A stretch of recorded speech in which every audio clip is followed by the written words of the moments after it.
Anda kembali bersama kami di Forum Christian. Saya sudah bersama dengan 4 narasumber. Ada 3 narasumber yang bergabung secara langsung dan 1 narasumber Mas Bima bergabung secara virtual. Saya ke Bu Katarina dulu supaya bisa melihat secara makro dulu tadi. Digambarkan postur APBN. Kami juga punya gambaran bagaimana asumsi postur APBN 2022 untuk bisa memberikan gambaran kepada kami, sekaligus nanti Bu Katarina mungkin bisa memberikan catatan-catatan kritis. Kira-kira kalau pertanyaan secara sederhana dengan postur APBN, asumsi target seperti itu, kita cukup optimis bisa melalui 2022 ini lebih baik dari 2020 kita berkontraksi sangat dalam, 2021 kita sudah mulai baik. Anda menyebut bahkan kita 2022 itu waktunya untuk akselerasi. Baik, terima kasih. Selamat malam Mbak Christian. Jadi kita lihat bahwa untuk tahun 2021, kita lihat bahwa target penerimaan itu ada sekian, realisasinya 15% di atas target penerimaan itu. Kemudian expenditure atau belanja itu kurang lebih samalah dengan target, 1% di atas target. Sehingga defisit APBN kita itu tidak sebesar yang diperkirakan semula. Ini membuat kita lebih optimis untuk melihat tahun 2022. Karena kan kita ada PR besar untuk kembali ke defisit di bawah 3% untuk tahun 2023. Nah, defisit kita yang akan menyempit tadinya kan kita target 5,7 tahun ini. Kemudian realisasinya hanya 4,7%. Akan menyempit lagi di tahun 2022 sehingga menjadi mungkin 4,1-4%. Itu lebih soft landing ya, jadi lebih gradual penurunan defisitnya. Dan ini sangat kontras dengan apa yang terjadi di negara maju misalnya. Di negara maju itu kita lihat defisit anggaran itu akan turun dari 8,8% di 2021 ke 4,8% di 2022. Jadi itu akan menimbulkan pengurangan stimulus dalam jumlah besar dan akan menyebabkan mungkin pemulihan ekonomi yang momentumnya sudah kelihatan itu akan menjadi lebih sulit dipertahankan di 2022 untuk di negara maju dibandingkan dengan kita. Emerging country ya. Yang lebih perlahan turunnya untuk Indonesia. Nah, kita akan melihat bahwa pemerintah itu kan akan melakukan tax reform dengan undang-undang HPP ya, harmonisasi peraturan perpajakan. Itu targetnya adalah meningkatkan revenue pajak sebesar 90 sampai 120 triliun tahun 2022 atau 0,5 sampai 0,7% dari PDB kita. Itu yang diharapkan supaya pendapatan negara itu terbantu. Sehingga ini kaitannya banyak nih Mbak Christian. Rasio utang kita, kan kita kalau dengar di media tuh bilang, utang kita naik terus dan sebagainya. Sampai tahun 2021 November datanya 6.713 sekian triliun. Kita harus lihat dari konteks yang mungkin lebih lebih komprehensif. Utang kita tuh sebetulnya tidak tinggi kalau dilihat rasio utang terhadap PDB kita tuh nggak tinggi dibandingkan negara lain. Tapi yang agak concerning adalah rasio utang terhadap penerimaan negara. Itu kita tinggi, lumayan. Dan itu harus dibantu kalau pendapatan negara kita naik, otomatis rasio itu akan menurun. Dan itu kaitannya lagi adalah dengan supaya kita bisa mempertahankan rating dari sovereign debt kita.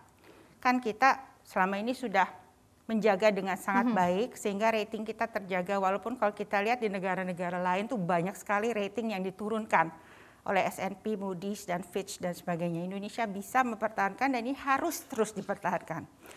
Jadi mungkin itu ya yang kaitannya dari berbagai angle gitu, dari APBN ke arah utang, ke arah rating, target penerimaan ya.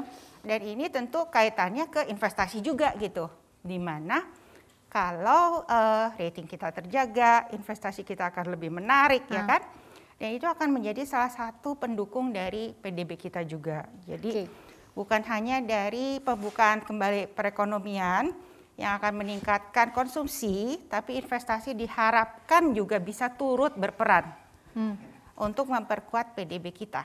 Oke, investasi targetnya 1.200 triliun untuk tahun 2022. Mas Bima, catatan-catatan kritis dari Anda yang kalau kita bertanya apakah APBN kita cukup sehat, mampu berdaya tahan untuk menghadapi berbagai tantangan di dalam maupun secara global menurut Anda? Ya, soal APBN ini kan memang kemarin sempat realisasi penerimaan pajaknya di atas 100%. Tapi kita sama-sama tahu bahwa itu efek dari komoditi boom. Nah, apakah komoditi boomnya akan berlanjut sampai dengan 2022? Apakah harga batu bara, kemudian harga minyak sawit, CPO secara internasional masih bertahan tinggi? Semuanya masih menebak-nebak. Belum ada yang tahu secara pasti. Kenapa? Karena kita juga menghadapi ancaman inflasi dan juga masih ada varian dari Omicron. Artinya negara-negara mitra dagang utama kita yang biasanya membeli komoditas seperti batu bara kemudian CPO, ini bisa jadi juga melakukan rebalancing. Untuk apa tujuannya? Agar kondisi makroekonomi mereka juga bisa pulih tanpa adanya kenaikan harga yang berlebihan.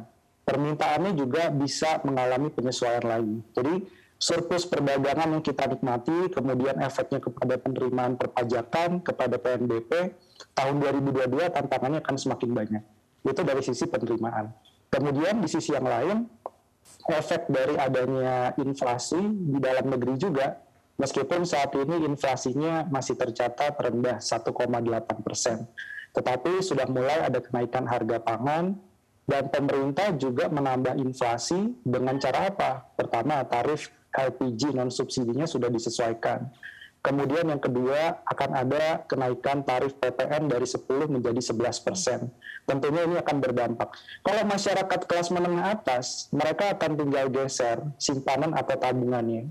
Atau yang kemarin menyiapkan dana untuk jalan-jalan, tapi ada varian Omicron, mungkin kenaikan inflasi sampai dengan 4 sampai dengan 5% tidak akan terlalu terasa.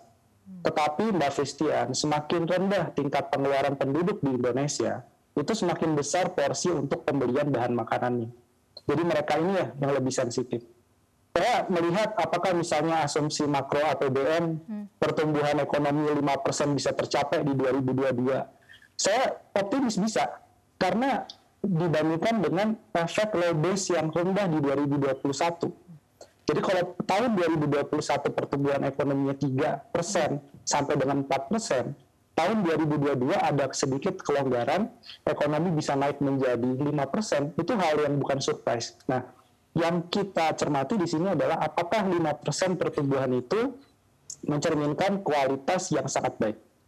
Karena kita juga melihat adanya tingkat ketimpangan yang meningkat. Dan masih ada sekitar 19 juta pekerja yang terdampak oleh pandemi. Jam kerjanya berkurang, atau yang masih pengangguran, atau kemudian mereka bekerja tetapi tidak full time. Nah, ini artinya salah satu hal yang harus dikritisi dari APBN adalah bukan hanya mencapai target penerimaan pajak ataupun target dari pertumbuhan ekonomi, tapi juga kita bicara soal ayolah kita pulih bareng-bareng. Sehingga tidak ada satupun kelompok masyarakat yang pemulihannya lebih lambat daripada kelompok masyarakat lainnya. Karena kita lihat dari indeks keyakinan konsumen, selama ini dari bulan Oktober sampai dengan Desember, kelompok pengeluaran yang paling bawah, 1-2 juta rupiah per bulan, itu indeks keyakinan konsumennya atau kepercayaan dia melakukan belanja selalu jauh lebih rendah dibandingkan kelompok menengah atas, atau yang pengeluaran di atas 5 juta rupiah per bulan. Nah, ini salah satu isunya adalah bukan pertumbuhan ekonomi saja, tapi berkualitas nggak sih di 2022? Yang support dari pemerintah siap nggak mengatasi masalah quality of growth ini? Oke. Mas Bima, di studio juga ada Pak Haryadi dan juga Bu Sinta dari asosiasi, nanti juga akan saya tanyakan. Katanya yang paling terdampak, yang punya opportunity loss itu ya para pengusaha, bahkan ada scaring effect begitu ya bagi para pengusaha. Kira-kira apa harapannya, tentu juga perlu untuk kita dengarkan sebagai bagian dari elemen penting untuk memulihkan ekonomi kita bahkan mengakselerasi. Sesaat lagi di Forum Fristian.